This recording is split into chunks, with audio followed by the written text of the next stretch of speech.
కానీ ఇక్కడ అందరికీ అర్థం కావాలి కాబట్టి నేను తెలుగులోనే మాట్లాడుతున్నాను. నేను మీతో అక్కడ ఇంటరాక్ట్ అయ్యాను.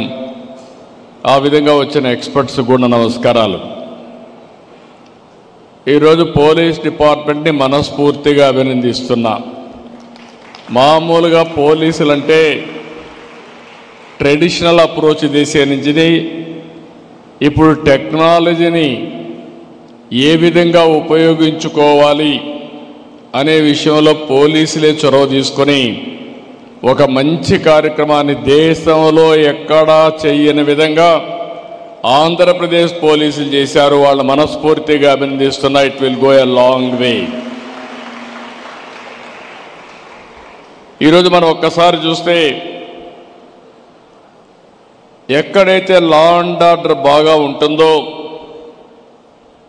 ఎక్కడైతే క్రిమినల్ యాక్టివిటీస్ లేకుండా ఉంటాయో అక్కడే అభివృద్ధి బాగా జరుగుతుంది. నేను ఎప్పుడు కూడా ప్రగాఢంగా నమ్ముతాను. నేను టెక్నాలజీ పైన ఎంత శ్రద్ధ పెట్టానో లా అండ్ ఆర్డర్ పైన కూడా యాంటీ సోషల్ ఎలిమెంట్స్ పైన ఉక్కుపాదం పెట్టాను. ఎక్కడ ఎవరిని వదిలిపెట్టలేదు. నేను ఒకటే చెప్పేవాడిని, సిబిఎన్ సీఎంగా ఉన్నంత వరకు క్రిమినల్స్కి రాష్ట్రంలో చోటు లేదనేది నా ప్రగాఢమైన సందేశం. ఆ రోజు మీరు చూస్తే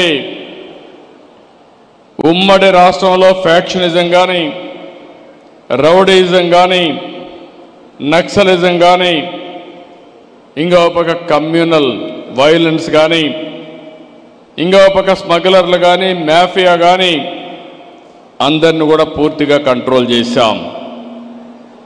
నేను ఎప్పుడు కూడా ఎప్పటికప్పుడు టెక్నాలజీ కూడా ఉపయోగించుకోవాలి. ఈరోజు మనందరూ ఇక్కడ ఉన్నారు.